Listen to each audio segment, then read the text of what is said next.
Se llama Tormenta, entonces nos está acompañando materialmente, ¿no? Con los rayos y todo. En su versión eléctrica, además, para hacerlo más divertido. Bueno, pues reitero el agradecimiento, gracias por estar aquí. Veo que varias personas sufrieron los estragos de la lluvia para llegar, lo cual es todavía más agradecible. Y bueno, primero, pues quiero decir que Paulina me invitó a presentar esta novela antes de que supiera de qué trataba, y justo les decía que podría haber sido una loa a Trump o algo así, y yo ya me había comprometido. Afortunadamente no lo es, y me gustó muchísimo la novela, entonces estoy muy feliz de que podamos tener esta conversación. Creo que esta es una novela de la que se puede hablar de muchas maneras. De hecho, cuando estaba preparando de qué me gustaría hablar, tuve muchas ideas de cómo entrar al libro, porque creo que es de esos libros que tiene muchas lecturas posibles, y eso me gusta mucho. Bueno, me gustaría saber quiénes ya leyeron el libro. Todavía no, pero ahí la llevas. Okay. Bueno, hay algunas personas que ya lo leyeron, pero no son tantas, entonces intentaré no spoilear cosas. Y creo que está bueno, pues para quienes no lo han leído tal vez tengan una idea de qué trata, pero igual está bueno poner como un contexto general, ¿no? Como ya decía Paulina, la protagonista de esta historia se llama Javiera, es una inmigrante chilena que vive en Barcelona y que se encuentra en una situación complicada. Cuando la conocemos al inicio de la novela, lo primero que nos dice es que tiene que asistir a un suicidio, al suicidio de Laura, y va tarde, porque es tan mala que ni siquiera esa cita puede llegar a tiempo, ¿no? Una cita pues que suena bastante importante, ¿no? Y sin embargo, pues ella está ahí en el metro penando. De hecho, hay un fragmento que quiero leerles ahora, lo voy a leer porque creo que caracteriza maravillosamente al personaje Javiera. Y poco a poco nos vamos enterando cómo llegó a esta terrible circunstancia. Voy a pedirte que leas tantito, ¿está bien por ti? Para contexto de este fragmento que vamos a leer, Javier está en el metro y ve que hay un lugar sospechosamente vacío en el vagón y decide sentarse en ese sospechoso lugar, y se da cuenta de que estaba vacío porque el señor que está a su lado está llorando profusamente, y pues nadie quiere estar al lado de una persona así de triste, ¿no? Y ella pues llegó muy tarde, entonces no tiene más remedio que consolarla, a pesar de su sensación de que por ser extranjera está un poco raro que consuele a un nativo, ¿no? Y quiero que leas esta parte, le deseo lo mejor a Antonio. Ya están saliendo, ya lo consoló, ya lo hizo sentir mejor, le dio hasta para que se elevaran los Kleenex, todo. O sea, parece que Javiera es una gran persona. ¿Cuál es tu nombre?, preguntó el señor antes de separarnos. Javiera, ¿el suyo? Antonio. Le deseo lo mejor, Antonio, dije tendiendo mi mano para despedirme de ese hombre que, después de 70 años viviendo sobre el planeta Tierra, aún mostraba el arrojo de llorar a moco tendido en un vagón de metro lleno de gente. Y sepa usted que es una persona glamorosa, auténtica y delicada. Él sujetó mi mano con fuerza y se acercó para darme un abrazo que me dejó los pelos de punta, sin respiración.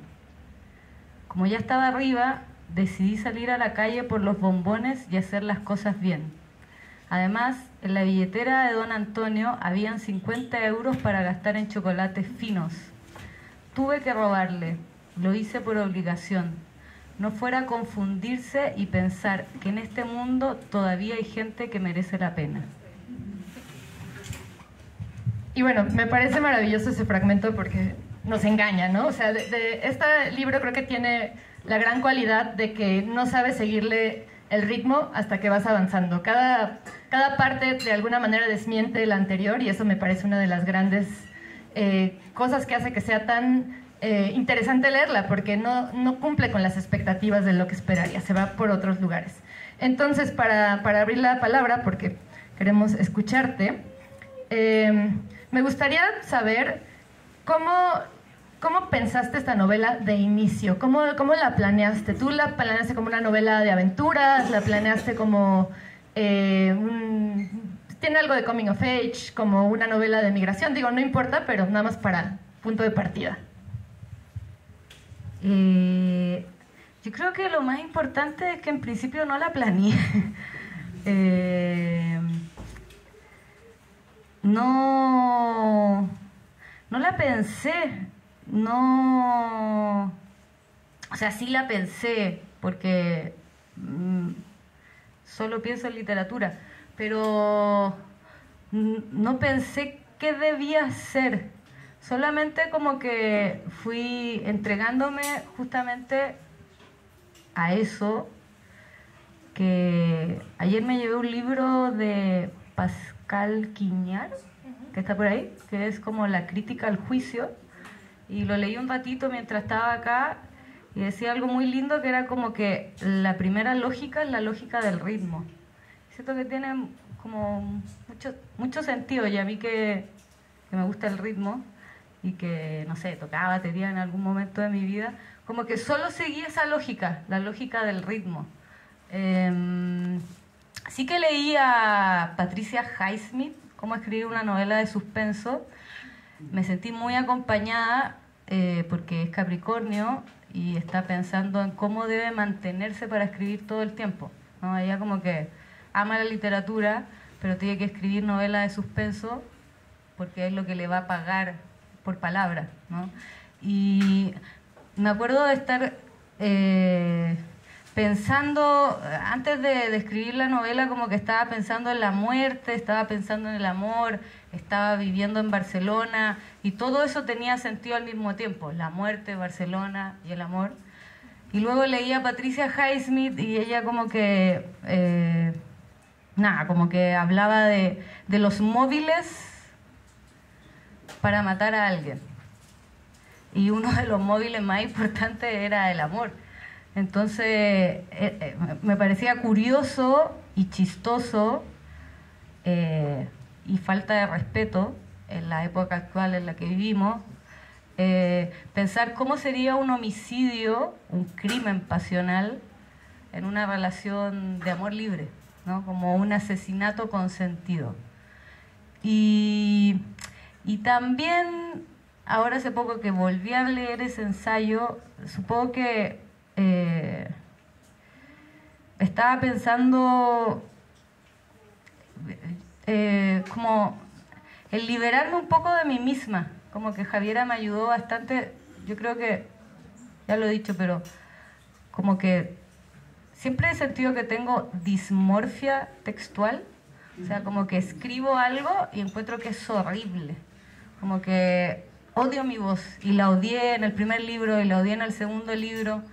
Y en este tercer libro, bendecía un poco por esta, no sé, no tener planes y también entender la literatura como algo que tiene que seguir. Como que dije como, ya, relájate, hazlo solamente. Y un poco seguí ese ritmo que me entregó Javiera en su locura y en su absurdo y en su patetismo. Y supongo que ahí se fueron armando un poquito las cosas.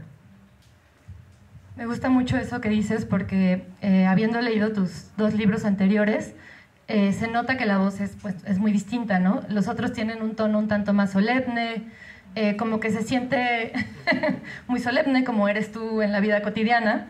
Se nota que hay algo ahí como de una literatura, voy a decirlo así, perdónenme, sé que no es correcto, pero como muy literaria, ¿no? O sea, como muy correcta. Y creo que en este libro hay, diríamos en mexicano que te deschongaste. O sea, hay una voz que es mucho más lírica, como dices, tiende más a un ritmo que sigue y sigue y sigue. Me hace todo el sentido esto que dices de que pensaste también cómo mantener la atención de un thriller, porque tiene algo de eso además de otros géneros, ¿no? Es una novela muy híbrida en ese sentido. Y pensaba en este ensayo de Vivian Gornick que se llama El fin de la novela de amor. Bueno, en realidad es un libro de ensayos, pero una de las ideas principales y una de las cosas que me gusta mucho de ese libro es que ella habla, por ejemplo, de Madame Bovary y cómo en Madame Bovary todo el tema de la infidelidad tiene unas consecuencias extraordinariamente grandes y que en nuestra época, si trasladáramos una trama exactamente igual, sonaría esto un absurdo y una exageración, ¿no? O sea, como han cambiado los paradigmas del amor, ha cambiado también la manera en la que puede ser un conflicto en la literatura y en la vida en general.